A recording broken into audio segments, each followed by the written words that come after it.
Assalamualaikum warahmatullahi wabarakatuh.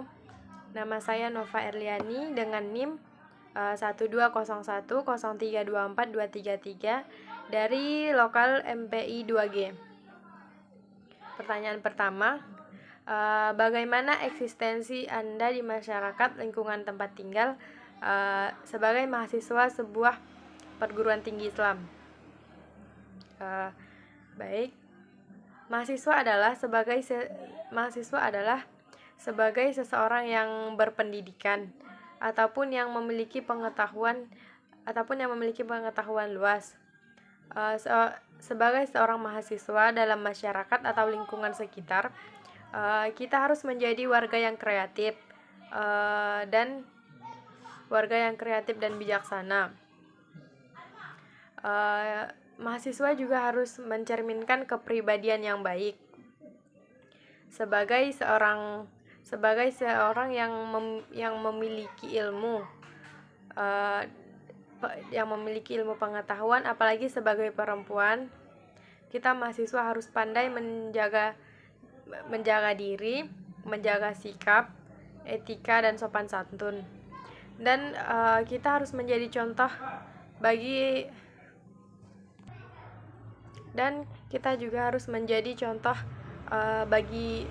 contoh yang baik bagi masyarakat sekitar.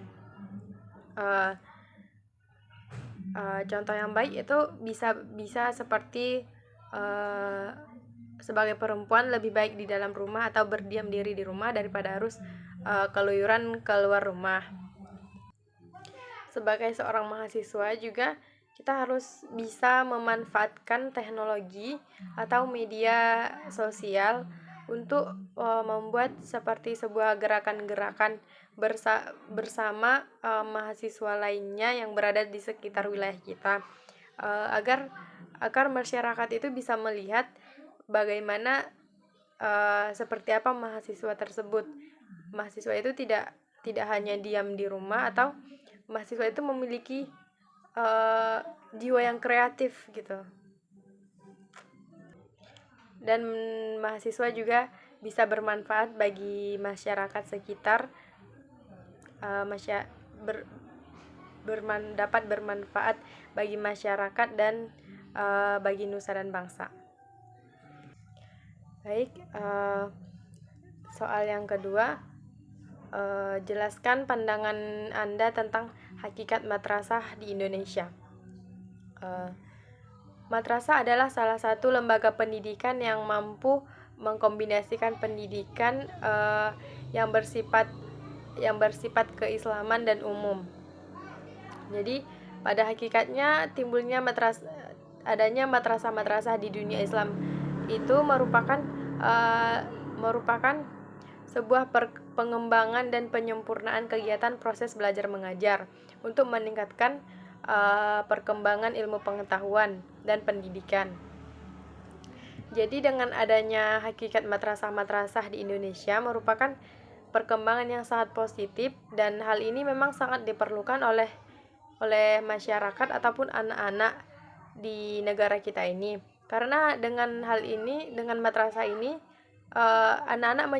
itu membuat anak-anak memudahkan anak-anak untuk belajar tentang agama melalui madrasah. Dan pada dasarnya hakikat madrasah di Indonesia akan lebih baik jika ditingkatkan dan berlangsung secara efektif. Selanjutnya nomor 3, pertanyaannya, jelaskan persamaan dan perbedaan pandangan Al-Ghazali dan Ibnu Khaldun tentang strategi pendekatan pendidikan Islam. Jawabannya, pendapat Al-Ghazali, beliau beranggapan bahwa seorang anak itu tumbuh dan berkembang tergantung kepada orang yang mendidiknya, serta lingkungan yang membentuk anak tersebut.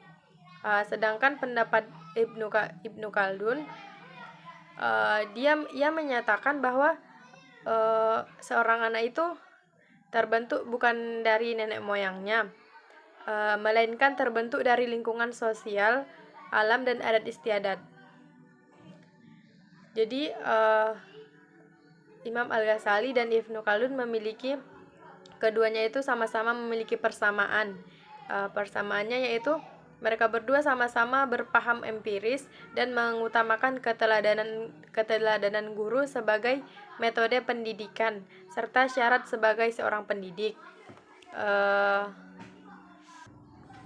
Sedangkan perbedaan di antara keduanya adalah secara keseluruhan Imam Al-Ghazali lebih spesifik dalam menerangkan tujuan pendidikan, kurikulum pendidikan, dan metode pendidikan dibandingkan dengan Ibnu Khaldun. Baik, selanjutnya nomor 4 pertanyaannya, apa yang Anda petik dari hikmah pandemi? Dari hikmah pandemi COVID-19. Dengan adanya pandemi COVID-19 ini, kita dapat mengambil banyak hikmah, seperti sebagai umat Islam, kita harus meningkatkan kualitas ibadah kita kepada Allah Subhanahu wa taala. Kita harus memperbanyak zikir, memperbanyak berdoa, dan kita juga harus selalu ingat bahwa apapun yang terjadi di muka bumi ini itu semuanya itu atas izin Allah Subhanahu wa taala. Dan secara umumnya hikmah yang bisa kita petik dari pandemi COVID-19 ini itu juga berupa kita harus lebih menjaga kebersihan, karena kebersihan merupakan sebagian daripada iman. Dan kita juga harus menjaga jarak dengan satu sama lain, karena memang sesungguhnya juga dalam Islam juga tidak diperbolehkan bersentuhan antara laki-laki dan perempuan yang bukan muhrimnya, dan masih banyak lainnya. Jadi banyak yang bisa kita dapat hikmah dari pandemi ini. Intinya memperbanyak berdoa supaya pandemi ini cepat berlalu. Sekian, terima kasih Bu. Mohon maaf atas segala kekurangannya dan kesalahannya, dan terima kasih atas semua ilmu yang telah Ibu berikan selama ini. Terima kasih Bu. Assalamualaikum warahmatullahi wabarakatuh.